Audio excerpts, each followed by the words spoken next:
I got another question for you then. What about going, and I am 1,000% in favor. We should have a law that says you have to vote like they do in Australia. You know, I haven't given a huge amount of thought to that, and it's an issue I probably should think about. Australia has that, Germany has that, other countries have that. We don't, the United States doesn't. I think a lot of people feel that not voting is also a statement. It's a decision they've made. But it's a statement that lets things go away, and everybody should have to go and vote to give an opinion. Yeah, I mean, democracy does require it, and when you don't have it, In the you Roman can lose Forum, your you were democracy. supposed to vote. And what happens, of course, is you have governments like what we have now. If you really look at it honestly, Gordon Campbell's plurality is probably about 23% of the population voted for him. So you have 75% of the people didn't actually vote for the government that they have, which is their own fault if they don't vote. But the counter argument to that is that in a free society, free human beings who are not charges of the government have the right to abstain from voting if they want. What planet are that's you freedom. from? It's called freedom. That's a principle. I know we don't have it on this planet. I know principles are not something that a lot of people operate by, but that could be part of our part of our trouble. Most of the principles now have to teach as well. Those principles, yes. Yeah. So. The voting age being 18 rather than younger or. Well, it's probably Nick, too low, to be honest. You hate to say this, but I'll tell you. Let's bring this question in. Yeah. Nick Miskin, who's sitting over in the corner here without a mic, has just asked, what do we think about the voting age being 18 rather than lower? So my honest answer is I think it's the right age. But if you were going to go any direction, you should probably make it older. And the reason I say that is because people need a sufficient amount of life experience and maturity in order to understand the process. By the way, there are people in their 40s and 50s who don't have that. Yes. So it's not exclusive to age. But, you know, my son, who's 17, is very sophisticated. He could go and vote in an election. He'd be very aware. He would know what's going on. Same thing with Nick. He writes very good political stuff. And that's because they come from a political family, and we're talking about it all the time, and they're aware. But I talk to their friends, and some of them have no clue at all. Now, maybe if you let them vote, they might pay attention, right? But at the same time, there's a kind of a basis to it. I'm just throwing out arguments here because I'm not totally against your idea, but I just want to give you the counter arguments, and I'd like you to counter me.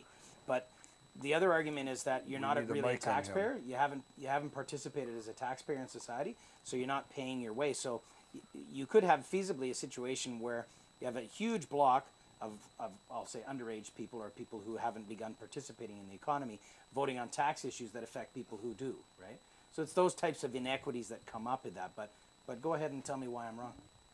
Well, I think that it's a matter, like you say, of most young people being largely ignorant of the political system and the political climate, but isn't that a fault of our education system and our society breeding ignorance rather than breeding knowledge and participation? Okay. Yeah, for sure. Doctor, hold on. We got to get this in. Nick is saying that it's the fault of the educational system not teaching people and breeding. Is that what you're saying?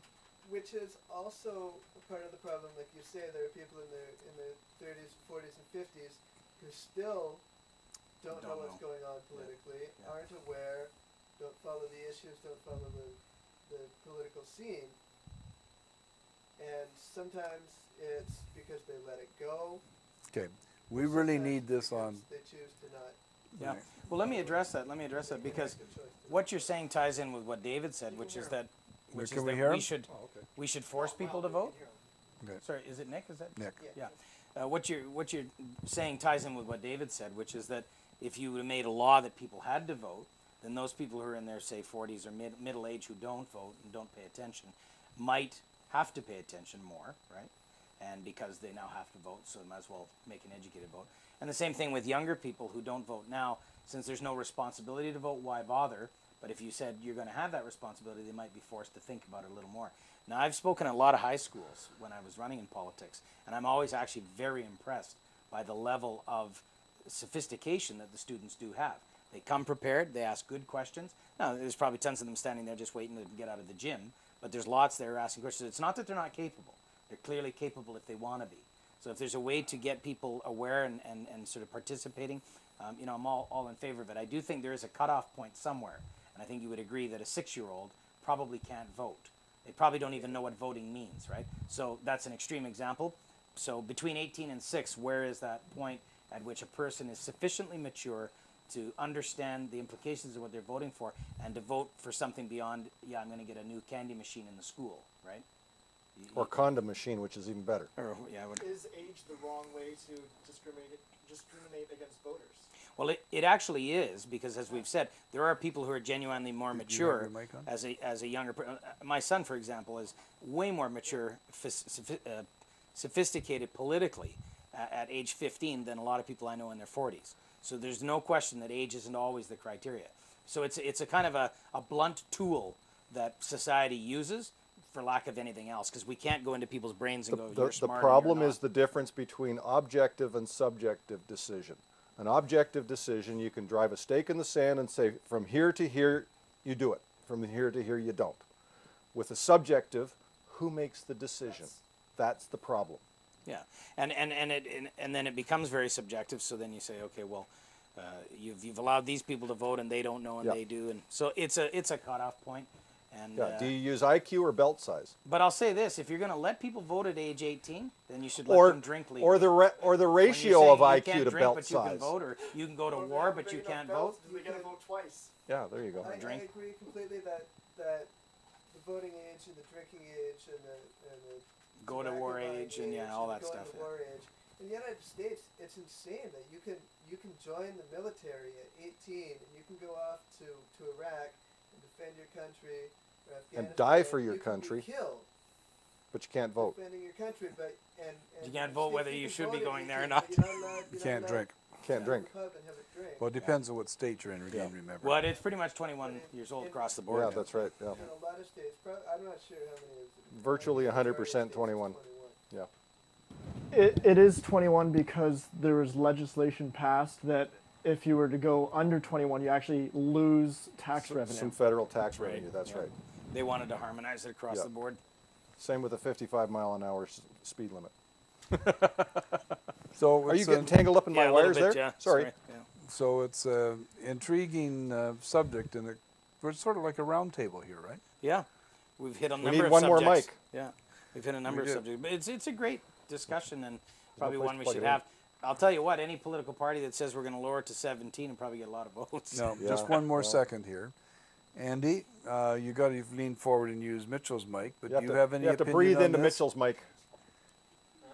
It's not on right now. Let's talk up. Talk into his mic. Speak into his mic. Okay. I don't know. I've been thinking about this, and I found that personally, I didn't vote the first year that I could vote. So I think there's also a bit of a not being quite interested in doing it factor. I mean, I think like even if you reduced it by 1 year, there'd still be that 1 year where people wouldn't vote simply because they're new to the system. They might not even vote if you bumped it 1 year up. They might not vote for their first year. Something similar to that, at any rate. Depends on when the election comes around and whether Yeah. or not you've had enough time to actually assimilate the fact that you have your destiny in your hot little hand there with that pencil. Yeah, no, I hear that from a lot of Exactly. people. Yeah. That's a very common comment. One of the reasons the Green Party polls 12% in between elections and gets 6% on election day is because half the people answering the telephone who are 18 years old go, I'm voting Green, but they don't vote. So their support cuts in half on election day, right? Okay. Yeah. But there are people like, I'm going to use Caleb, who I think everybody knows Caleb. Caleb couldn't wait. He wanted to vote when he was 14, 13, right? He just wanted to vote because that was his politics was what he wanted to do. Yeah.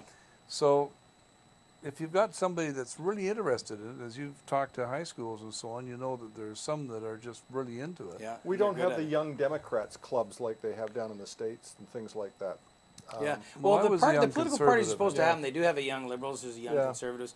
And what's interesting, you may not know this, but the political parties generally, I know the liberals for certain do this, and I think conservatives and the NDP do. They allow voting inside the party for Yeah. legislation at age 14.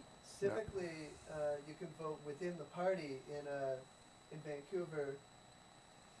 I guess it varies on the party, but I think Vision Vancouver allowed people to vote in their convention at 16. Right. Was it 16 or 14? I think 16. it was 16. Yeah.